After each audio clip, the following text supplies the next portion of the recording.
Hi there, it's barbecue season, but we need some barbecue grill repairs.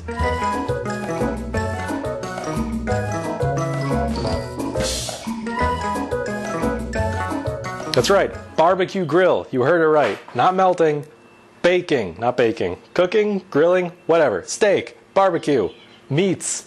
My parents have a barbecue grill, and this happened to it. This is bad. He wants a new one of these, this piece here. And I definitely agreed to do it because, let's see, my parents raised me.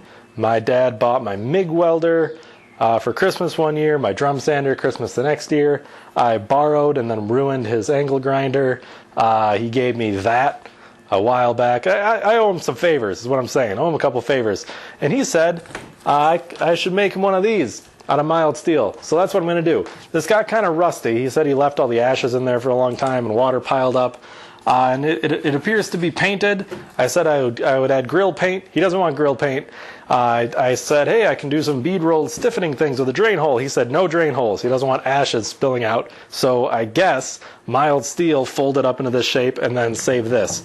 So this might be kind of nice because mostly I've just been building things slowly or taking things apart slowly. This will be a nice example of practical things you can do with all these tools that I've been acquiring.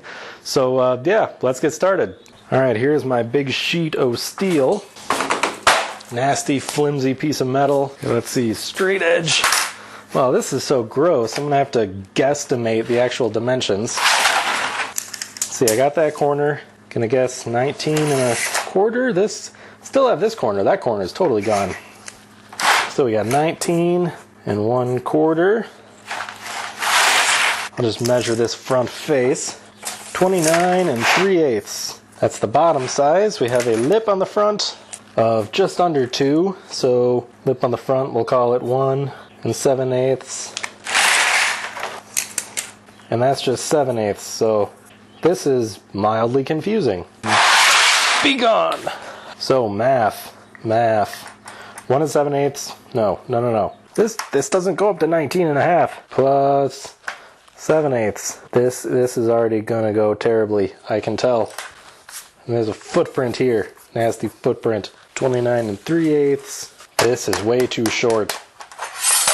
Here we go. Piece of scrap aluminum that I was using to practice TIG welding. I really hope this all works out. I don't know if my measurements were real good.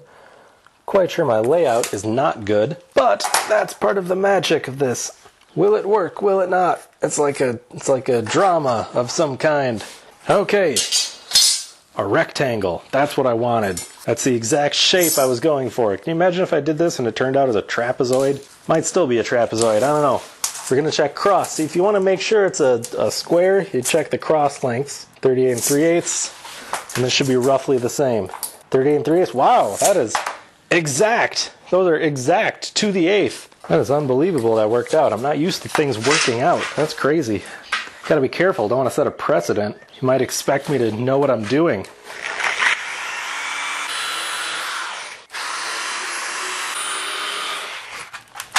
Springs get lost. Speaking of the drum sander, I can make this look a lot nicer, can't I?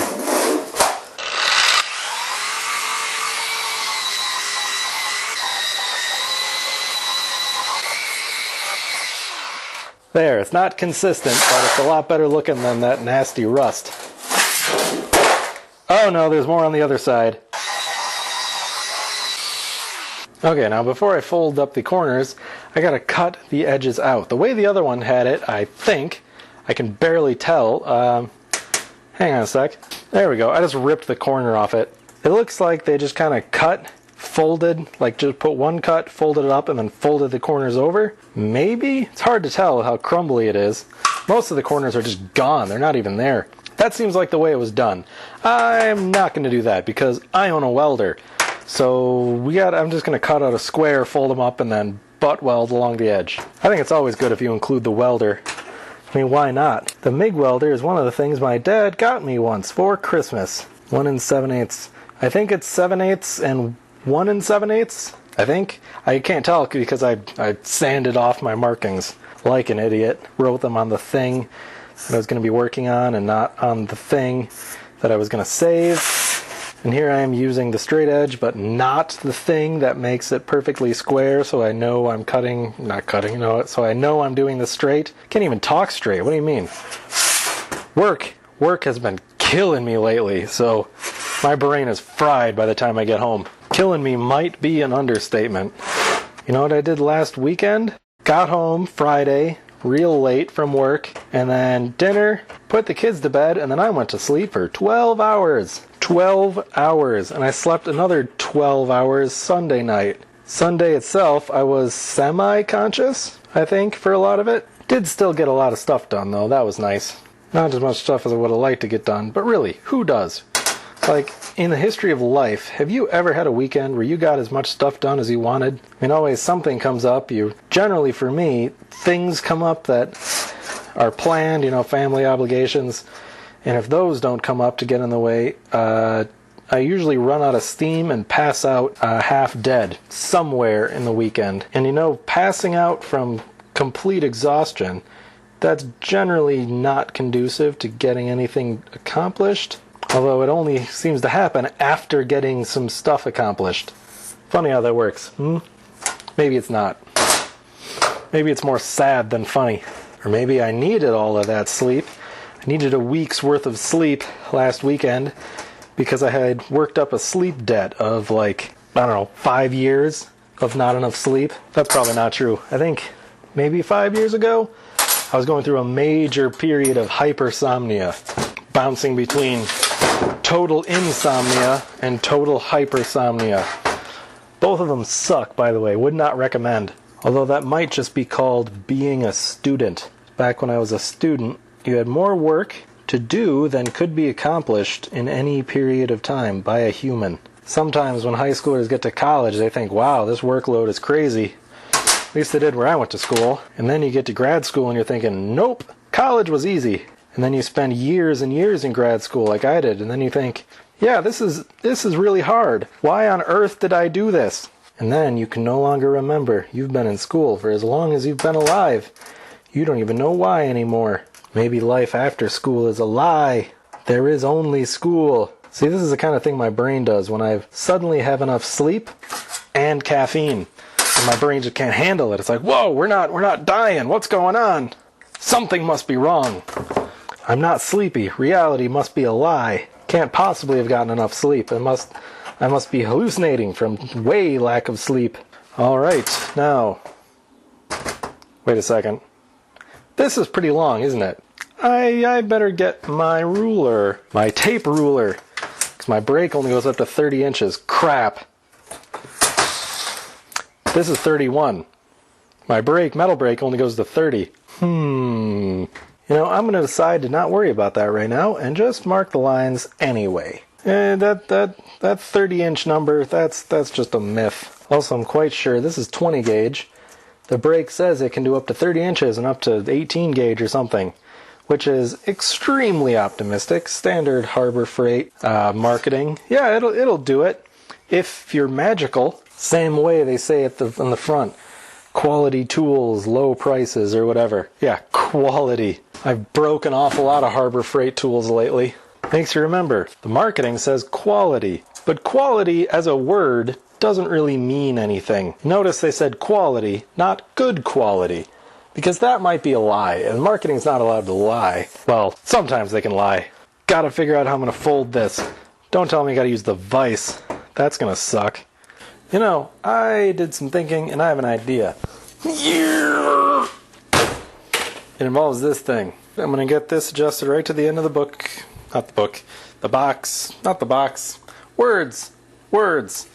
It's a day later, but work is still killing me. Had an extra long day today. Ooh, boy, was it long. Started earlier, too. There. Now, hammer. Oh, geez. Spoiled for choice here.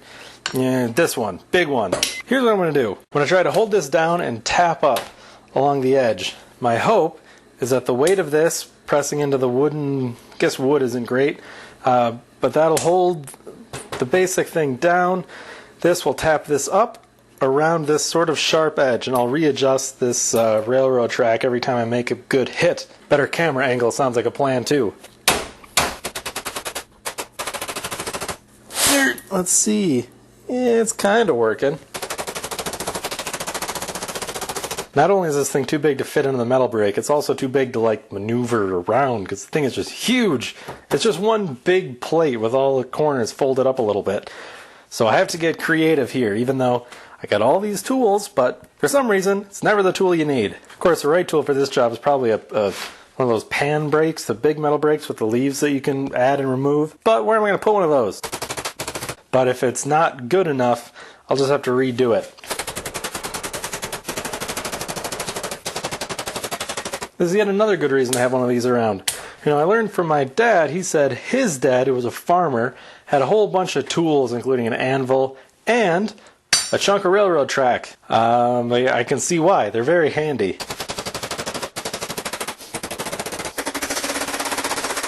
Yeah, that's a little gnarly. I'm going to have to go through and smooth that out. That's really ruining my fancy brushed look. But seeing as this is going to be completely covered in ashes very quickly, I'm not really worried. There's an easy way to do this that I'm not doing right now, but maybe I'll do it later. We'll see how it goes.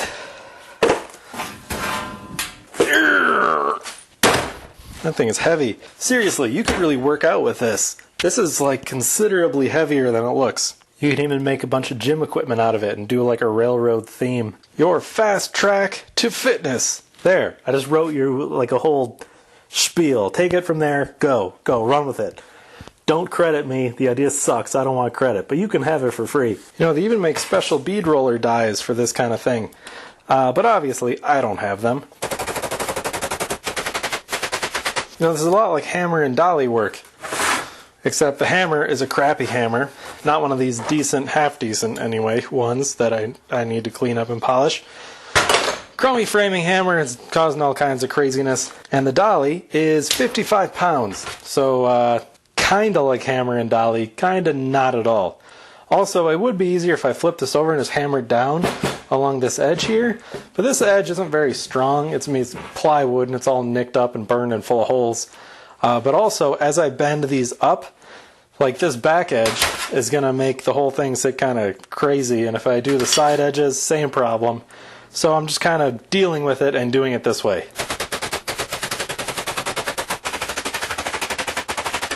Okay, so this is basically the only edge that matters. The rest of them are going to be hidden anyway.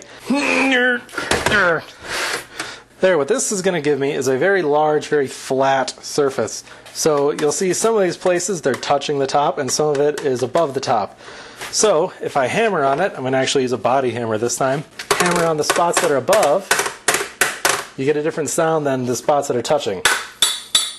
So if I hammer on the spots where it's sitting above the railroad track, it'll push those down, the railroad track will push back on the spots that are touching it, and that'll help me even out this wobble. So let's see if that works, or if I'm just blowing hot air. I mean, it can be both, right? Not perfect, but not as terrible. That's what I'm going for. This is overhanging. Probably should have done those first. Oops. Yeah, that's not gonna work. Wait! Duckbill pliers. Heard from one guy who does a lot of body working that he thought getting into sheet metal would be all English wheels and fancy old tools, and those definitely have their place, but he found a lot more hammering with random things and pliers than he expected. Of course, my sheet metal work looks like this, so we're not talking like hand-built Ferrari quality here. Though to be fair, I'm not doing very careful shaping with the pliers, mostly just roughing this edge. And this, again, I'd like to stress, this is a non-critical edge. You're not even going to see it. You know, there's probably a way I can clamp square tubing on either side of this and bend over that. Then I'd have to measure and cut the square tubing and find my clamps. And I don't know where they are. When I have limited time in the garage, I spend all of it doing something. And only a little bit organizing anything. But that is not sustainable. You must spend some time eventually organizing something, or your productivity goes down the drain. It's unsustainable. It's not environmentally friendly. Of course, I've heard it said if you have time to organize, then you clearly don't have enough to do. But I think it's the opposite. If you don't make the time to organize, your efficiency will be so bad you'll never get anything done. Because instead of grabbing the tool that you need to do the job that you're doing, you will spend all of your time that you could have spent doing this looking for a couple of tools. I never look for tools. Well, I either know where they are or I don't bother to look and I find something else that works. It's not quite the same as what I'm going for. Ta-da! Rough shaped. Goodbye. Oh, there goes my spine. That's fine. Spines are another crutch for people who don't something clever. I'm tired. Give me a break. And as much as I would like to paint this with grill paint, I was requested specifically that I don't. That I just make it and give it to them as is. So I guess I'm not going to blame myself if it rots away right away. But first, there's a handle I must attach. Here's the original. So what I'm going to do, I'm just going to use this as a template. So on center, from center hole to center hole, get 9 3/4 inches. Halfway point is right there. Didn't measure how far down the holes go. 1 inch down. I'm going to make some divots to make sure the drill bit stays where it is. This is a nice metal thing on the end so you can hammer it. So there's a divot.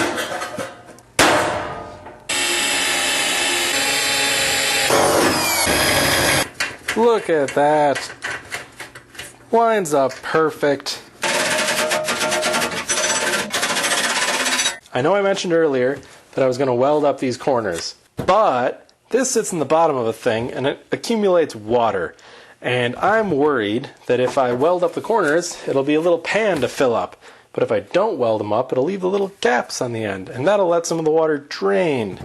I asked him if he wanted me to bead roll an X and put a drain in the middle, and he said no, because then the ashes and all the crap will just drain out the hole and everything underneath it will just be filthy, a little spot of filth. But now the filth will be in the corners. What do I do? You know what? He wanted it like this, and he wanted it bare metal, so screw it. This is what I'm going to give him, because it's exactly what he asked for, specifically to the detail. Now, he didn't ask for these crappy ding marks, but I'll think about ways to make those look a little less bad. So there you have it. New one, with handle. A bit dinged up, but, you know, structurally sound and not full of holes. Old one. Really crusty and floppy and missing chunks. There, one thing that I have fixed, this to fix the, I don't know, $100 grill, almost makes all of the hundreds of dollars worth of tools and hundreds of hours and all of that worth it, right? I'm convinced.